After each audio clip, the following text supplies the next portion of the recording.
to maybe talk about, Ash, that we do have implemented in the company nationwide, global, is every rep is on the exact same pay structure. So from a commission point of view, whether you've been in the industry for 6 months, 6 years, whether you're a sales director or whether you're a rookie and it's your first year, it doesn't matter color of your skin, how good you are at selling, it doesn't matter how long you've been in the industry for, everyone gets paid the exact same. Welcome to Voices of Gender Equity, the podcast where we deep dive into real and raw stories of impact. I'm your host, Ashley McGrath, and each episode I'm aiming to inspire and influence you, our listeners, into action by bringing you authentic conversations, success stories, and practical advice. Join us as we amplify the voices of a range of individuals from all walks of life. Activists, scholars, CEOs, and everyday champions, sharing their journeys, insights, and strategies for driving meaningful change. Whether you're a seasoned advocate or just beginning to explore this fascinating topic, Voices of Gender Equity is your space to listen, learn, and engage. Welcome to the conversation.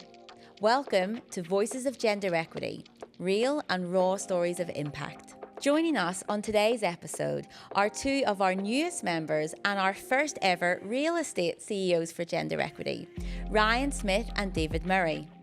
Ryan and David are the Western Australian sales directors for WHITEFOX Real Estate, a new kind of luxury property advisor. So, Ryan and David, we know a little bit about your name and where you work, but I think it would be great for our listeners to, if you can kick off by sharing a little bit more about who you are as a person. So, I'm going to go to you first, David. Thank you for having us, Ash. A little bit more as a person, 27 years old. Lived in Australia for probably 17 years.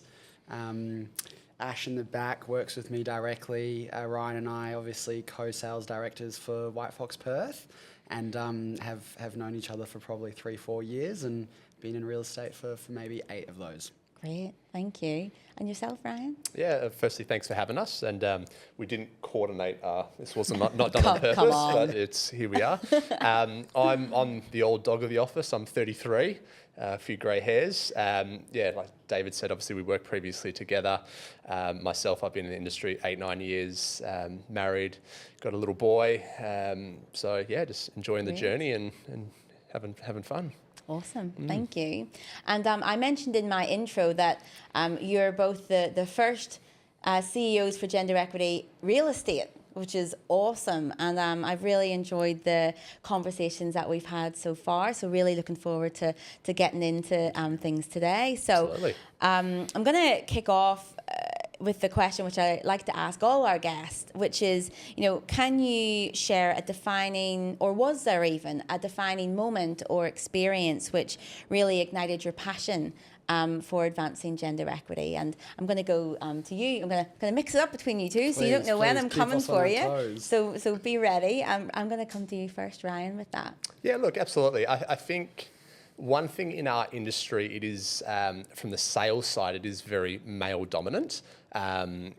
It gets a bit of a rap of being a bit of like a boys' club at a lot of offices here and there. And I think there are a lot of good companies out there that it's just not the case. So I think from our point of view, when we launched into WHITEFOX, and if you look at what they're doing over in Melbourne, and that the majority of the staff are actually females, and we were just doing a head count the other day, and a majority of our staff in WA are actually females, and it's just, I don't know, it's just we always sort of took a little bit of offence at being saying like, oh, it's a boys' club. I was like, well, no, like you can go speak to any of the girls in our office, like we love them. It's great to sort of have the diversity throughout the office to be able to enjoy the journey all together. Good. And so that wasn't the case in other, is that kind of one of the things which drew you to WHITEFOX? The drawn to WHITEFOX was more probably around the branding, but then when she actually got under the hood and met, like with Marty, like his life is on social media. So his wife is heavily involved in the business. His mum is heavily involved in the business. His sister-in-law is heavily involved in the business. So there is he surrounds himself with women. Like his mum's his mentor, and so it's just it's just sort of having that vast variety of people. And it's not always saying that that's where he goes, but it's just look at who he surrounds himself with. And that was pretty cool for us to see within White Fox. That's very open and very inclusive. Awesome. And it's probably no surprise then, since there's a lot of women involved in the senior leadership, that it's flown down throughout the rest of the organisation. That's probably no secret. So 100%. Yeah, it's probably 60-70% of White Fox is female. Our number one writer is female. So the first person Marty ever hired, Lana, is female, and she's just grown and dominated the industry over in Victoria. The first sales director in New Zealand, female, Kate. So it's it's not just going, let's put a male out there and do what they do. It's find the right person, whether it's male or female. Yeah. So it's finding the right people and putting them into positions that they can grow and accelerate in. Love it. And it sounds like as a business, you're reaping the benefits, right? This is a live example of the business case. You get that gender balance, and you're smashing it. Yeah, absolutely. So happy days. Thank you. Happy days. Yeah, happy days. So David, over to you then. Same question. Was there a defining moment or experience for you? Ash, I think in our industry, obviously, when you're dealing with the emotional journey of selling a house or buying a house, obviously, I think it's no word of a lie that the decisions in a household are typically driven a lot of the time by a female in the partnership. So I think it's just probably, as per Ryan's dialogue, there was no moment for me where there was a light bulb of, oh my gosh, something needs to change. But I think in a male dominant and somewhat of a patriarchal industry, I think there really is a need for companies to probably try push the female identity in a sales environment. I mean, you typically look at any sales environment outside of real estate, car sales, brokering, and these are typically male-dominant industries over the past 20, 30 years, and I think the guard is absolutely changing. So to answer your question, probably not a thought-provocative moment in my life or career, but rather just through the new age of sales and our industry, it's really good to look at what we have now and what we experience compared to what I think the industry typically had 10, 20 years ago, and I think that it's definitely come a long way. Such a good point about the evolving nature of sales, and it is so much more like that real relationship and nurture. Yeah, 100%. And I read some research which showed that actually 70% of household purchasing is made by women. So again, house sales as well. You probably engage a lot with if there's a woman in the household. And so again, it's all about representing the community in which you serve, right? And Ash, to that point as well, it's no coincidence that if you look in dominant markets for real estate specifically, that often a female is the leader. Because I think that when you have an empathetic and you have a professional who can relate to all parties, I think there's definitely proof in the pudding that you're going to have a pretty successful trajectory. Awesome. Great to hear. Thank you for that. And we're going to just take a step back now. And I do love to ask this question because I get such varied responses. And that is, how do you define gender equity? What does it mean to you? And apart from what we've talked about, are there any other reasons why you think it's important in today's society? So I'll come to you first. In terms of definition, it's just treat everyone the way you'd like to be treated, whether they're male, female, or anything. It's just, there's not, probably haven't been around long enough to come up with definitions. I've never really sort of got stuck into. It was more about just whether it's a sales coordinator or a sales rep or anything in between. It's just treat people the way they deserve to be treated. As simple as that. Okay. Definition I'm probably not 100% sure of, but just treat people well, whether they're male or female. Just basic, human decency. Literally, common sense. Yeah. That's live by common sense, because I feel like common sense isn't common in this world that we're living. It's really not. No. Sure, it's not, And you're right, it doesn't have to be a grand, wordy definition, and it's not for me either, and I think I think we've been bamboozling people a little bit, you know, on this topic and others about, you know, it doesn't need to be a really specific. It's kind of what does your gut feel say when you hear, you know, when you hear that word? Maybe I should start doing like quick fire rounds or something on this. But no, I like that. It's just being a good human. Simple, yeah. Yeah. Just don't, like you said, don't overcomplicate it. Just treat people well. Treat people the way you'd treat your mum and dad. Yeah. Simple as that. Yeah. Thank you. And yourself, David? I think, you know, really not having an agenda for a specific role, but rather who's the right person for the role. So I think, you know, I'm being very, I'm looking on a micro level now, but you look at our office and our first 2 SCs were male and female.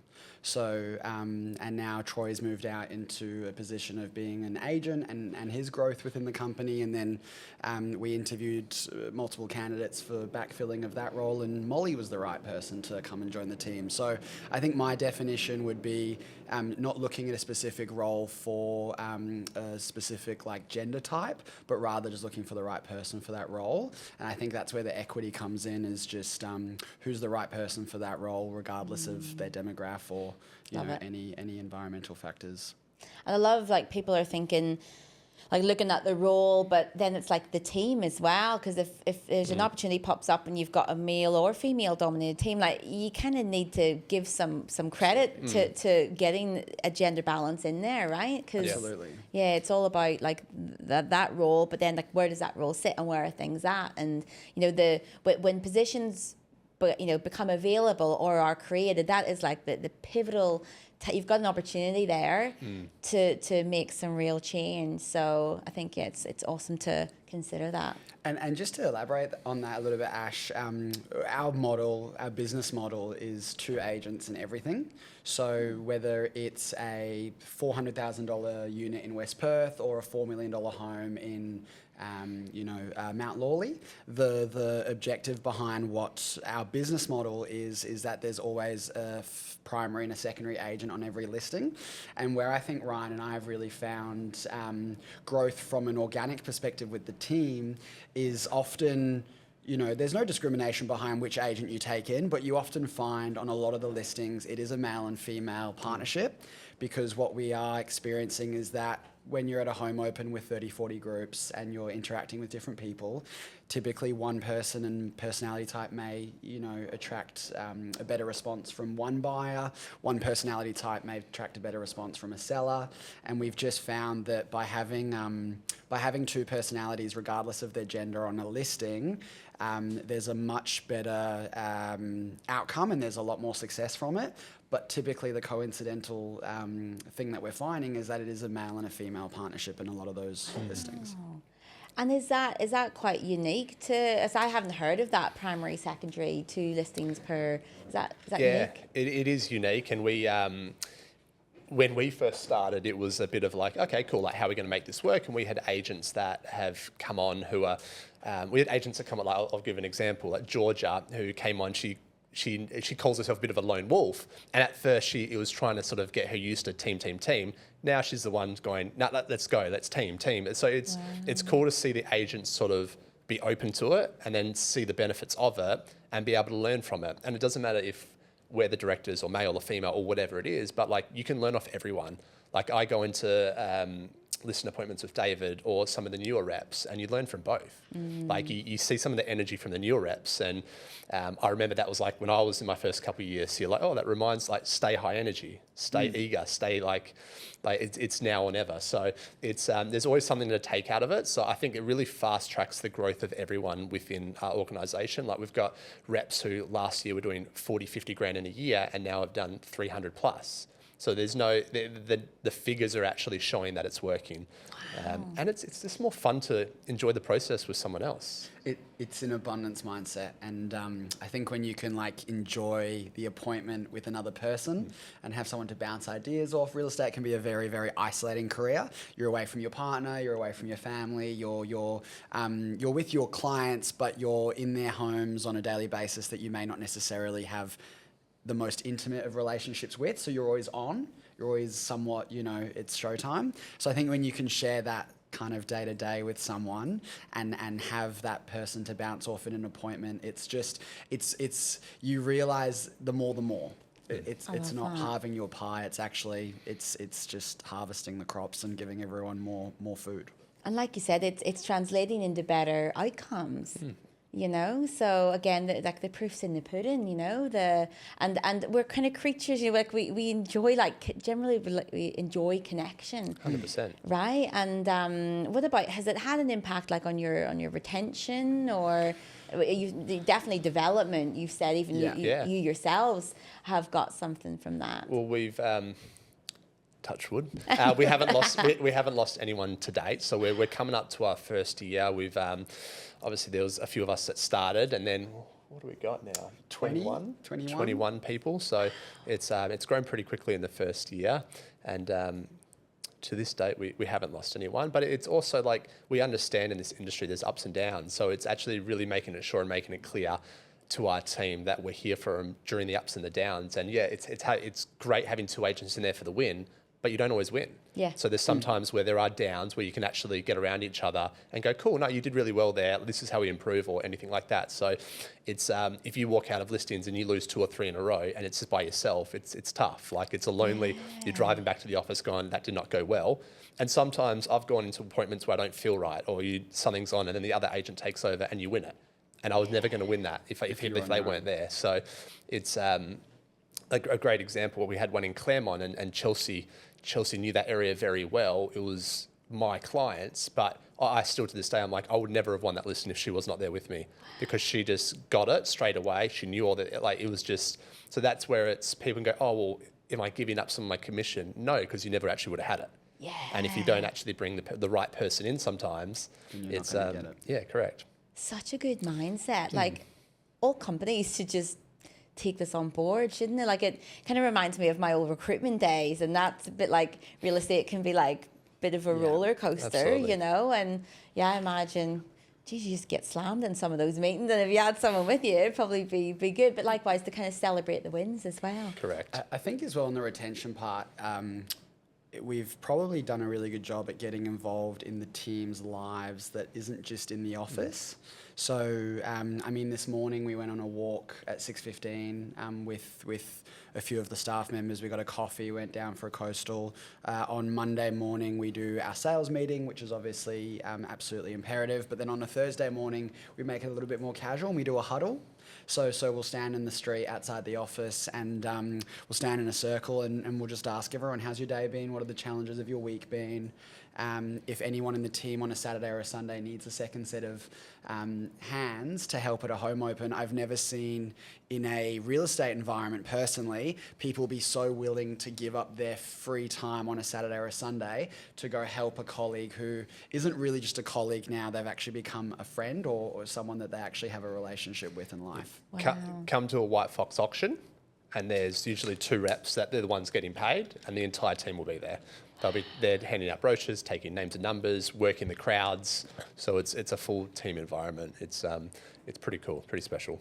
It sounds like, I've just never, you really are revolutionising the real estate industry, because I've never heard of something like this before, you know, in the true like camaraderie. So yeah, this is pretty special, isn't it? Yeah, and look, we can't really take full credit. It was obviously Marty, that is how Melbourne, but it's just being open to the ideas and going, oh, let's go down this path and see how it goes. And I think what was really interesting was when we opened, you do have some insecurities and you do have some challenges and some concerns.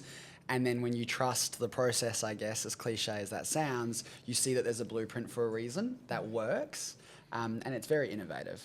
Sounds like I said, I've never heard anything like in terms of the structure and how you operate and how you include and getting to that personal level as well. I think is awesome, because you spend more time working than you spend at home, right? Yeah, so, You absolutely do. Yeah. But it's funny, like you're talking about the team huddles, for example. That was an idea that Marty got from Lululemon. So Lululemon, they started the team huddles. So like it literally, we go out to the street into a big circle. People drive by, stop and going, what is going on over there? People hoot. Yeah, it's hilarious. So it's, but it's just been different. Like get out, get some fresh air, and we just go around the room, and you could literally talk about anything. Like David's the huddle master, so he'll have a topic of what we want to talk about, whether it's inspiration, whether it's what's going on in your life, the good and the bad, whether it's coming up to Christmas, what is everyone doing for Christmas, or has there only been talk about the downs, talk about the ups, and everything in between. Gorgeous. So yeah, great. So I want to kind of hone in a wee bit more on WHITEFOX and. So you mentioned like Marty's obviously set up this really successful model. So I want to ask, like, when you started the Perth kind of business, were there already successful, structures or systems from a gender equity perspective in place that have, you've seen work really well, or is there anything you've implemented during your time which has, helped that other people could maybe learn from? I think it was very organic with WHITEFOX. Like, it wasn't like, this is who you're hiring and this is what it is. It's like, you look at Chelsea, who joined us. She was in was it a baby shower in New Zealand? And then at the baby shower, Kate was there, who's the sales director over there. And they were talking, and then Kate's going to Marty, going, "You got to hire this girl." So Marty's like, bang. And there's so many links where it's just been so organic. Wow. That's the thing. It wasn't really like, he's never been one for like, this is the structures, this is the processes. It's very much gut feel, going back to common sense, going back to just focusing on good people, hardworking people, rather than going, how many sales did you do last year, or what can we do there? So no, let's look in deeper. Let's look into like, what are their values? Like, what do they actually want to get out of life? That's probably where I think they're very good at and very organic at, rather than sort of, this is the structure. Love that. And I'm just sitting here reflecting on that and thinking that's probably a reason why in a traditionally male-dominated industry you've got a much higher percentage of females, because by taking away like value in X years of experience, which will typically get you a short list of men in that case, you're looking deeper. You're looking at the values, you're looking at their potential, you're looking at probably transferable skills. And I feel like that's a big message from us at CEOs for Gender Equity to our members is you need to, break down the barriers and open up that pool. And actually, only a few weeks ago, Sam McSkimmon, the CEO of Pilbara Port, was in here talking about how in a previous mining life, he had an executive team full of people with 28, everyone had 20 odd years experience.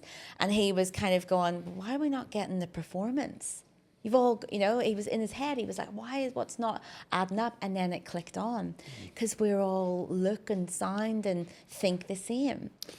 I think as well, one part to maybe talk about, Ash, that we do have implemented in the company nationwide, global, is every rep is on the exact same pay structure. So from a commission point of view, whether you've been in the industry for 6 months, 6 years, whether you're a sales director or whether you're a rookie and it's your first year, it doesn't matter color of your skin, how good you are at selling, it doesn't matter how long you've been in the industry for, everyone gets paid the exact same. And it's a sliding scale, so at the end of the day, the harder you work, the luckier you get and the more you earn. But I think that's probably a company policy that from the CEO down, we've learned you don't waver on. Because, I remember when we opened the business and I said to Ryan and Marty, do we need to focus on maybe some people who have been in the industry for a longer period of time and perhaps are writing bigger numbers, because I was just looking at it from maybe a financial point of view. And it really took the two of them to make me realize, well, if you breed culture and you have the right people, the numbers will follow. And we've probably taken on people who have been more green in their career than what other employers would have been willing to consider.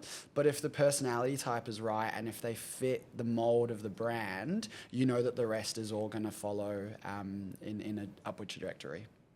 I love that. And again, you're already ahead of the game with a lot of these things for CEOs for Gender Equity, which is good because transparency around, pay and reward and recognition, again, it breaks down that barrier. So if it's like there's so much secrecy in that space, and women, by nature won't ask the question or won't, we're a bit more kind of generally reserved in that area. So by it being crystal clear, everyone's on the same, you remove that barrier. And again, so it's I'm thinking like it's now obvious why you're thriving and why everyone's happy, and because you find that you start to attract the right people who aren't chasing just the dollars.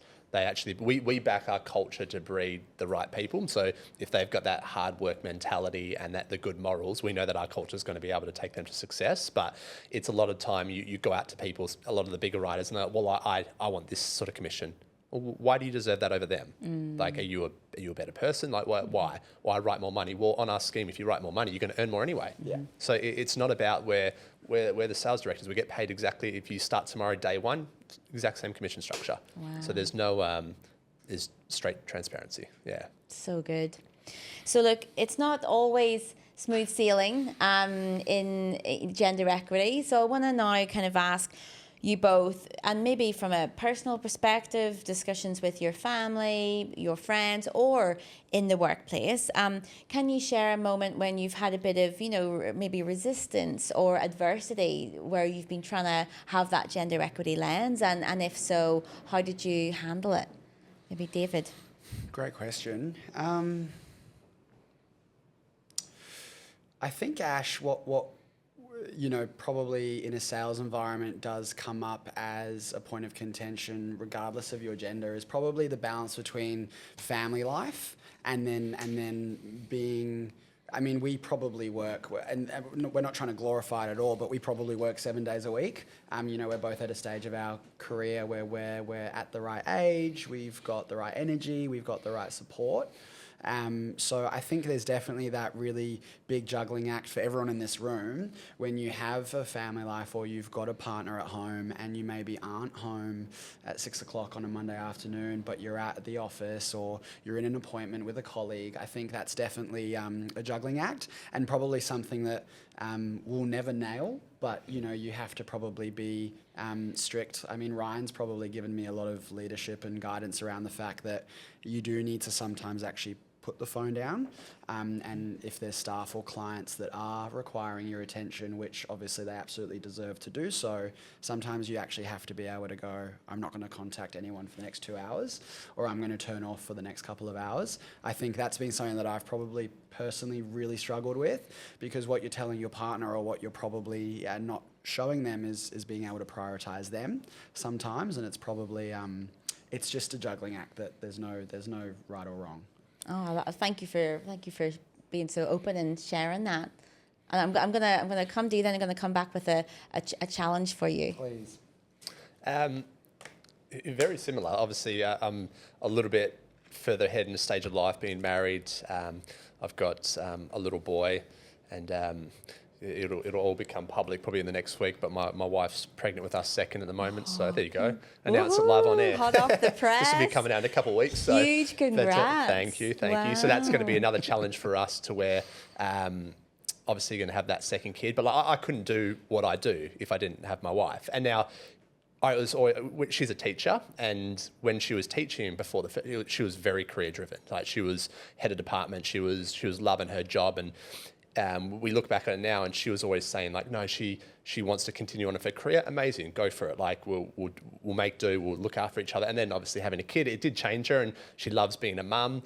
But now her passion's sort of changed, where she actually is really enjoying she got really into like the sleep training with kids. So she's now looking down that path to potentially of a career. So I think it's where you've really got to, like you said, like, give each other the time and take the moments where you get them.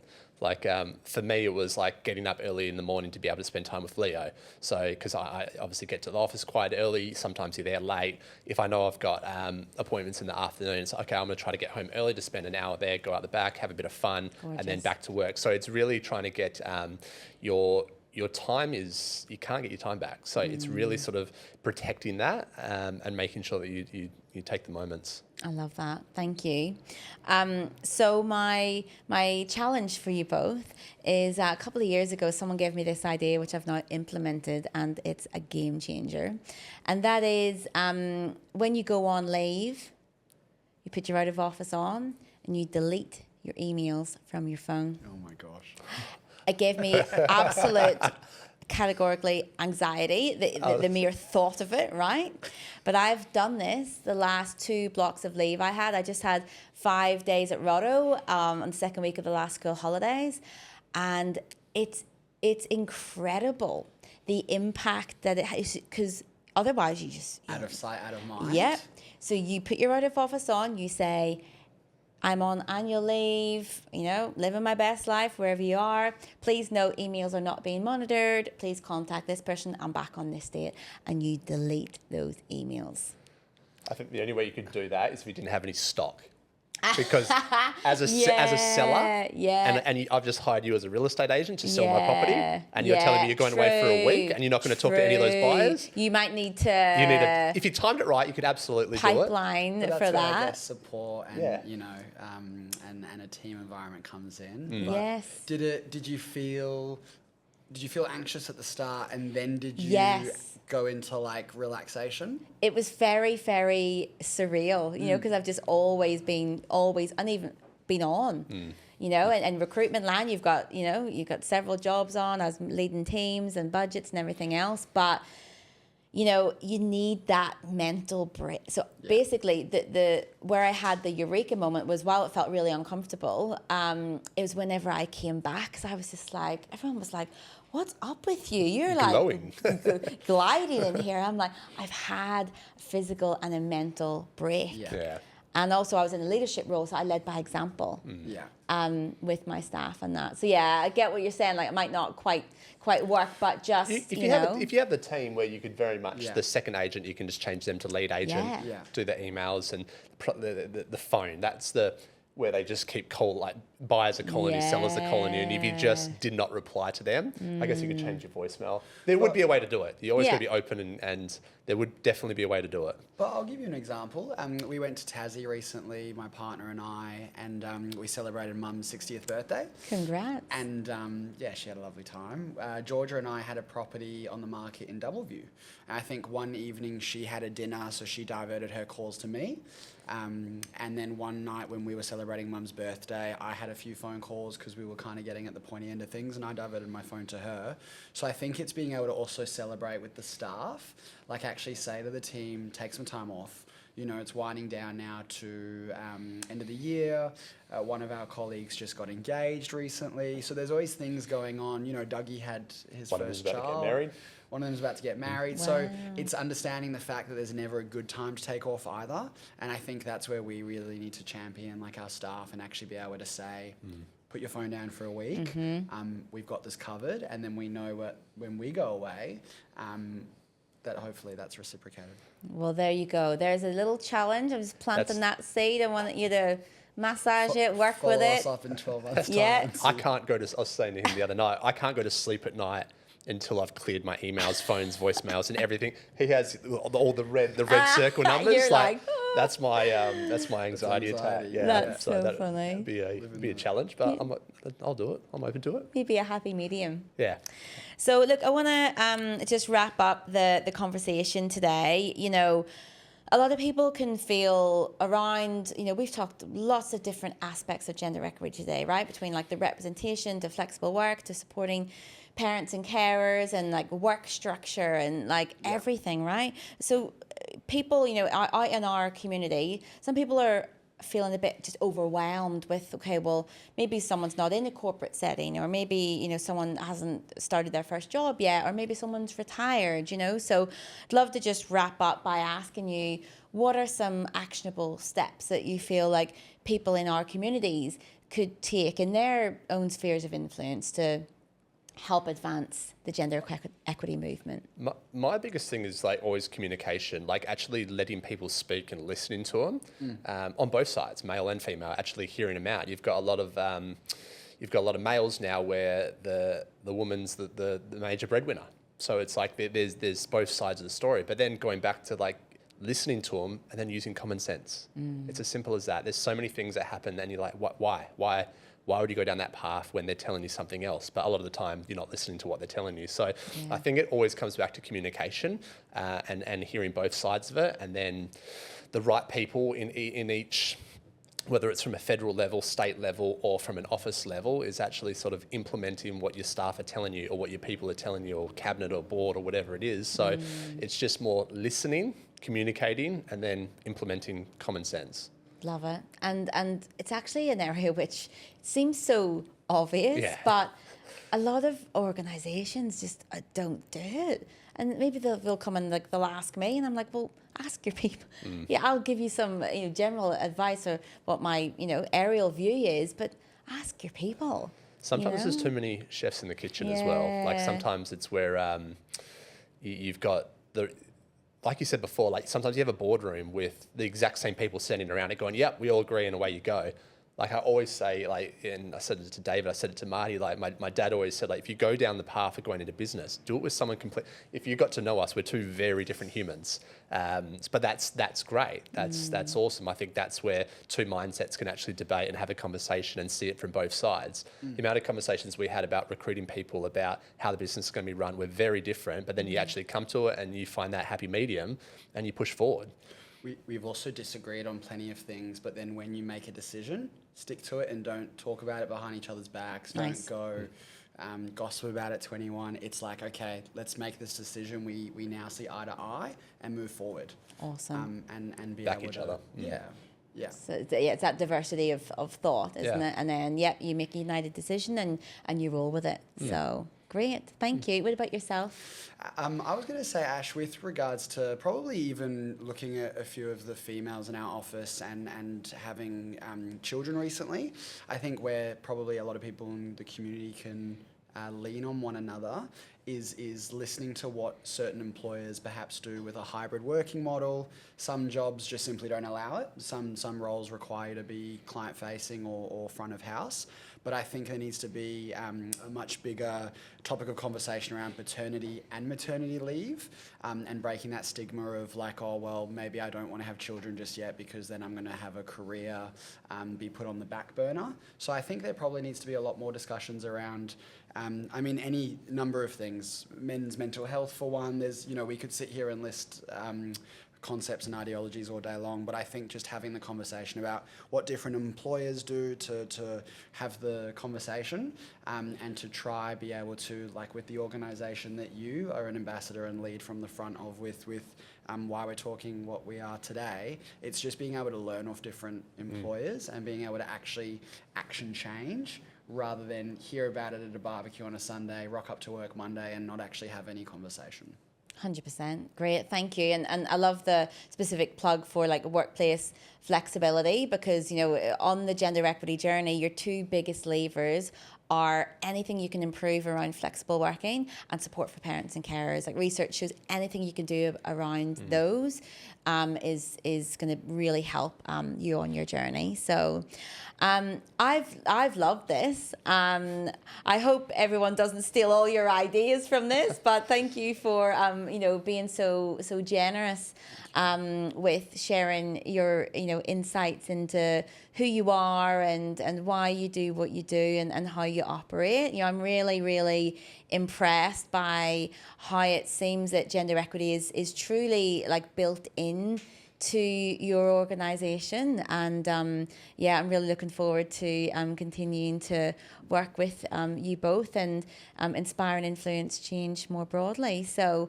thank you both so much, and Thank you for having us. Really appreciate it. Thank you very much. That concludes another episode of Voices of Gender Equity, real and raw stories of impact.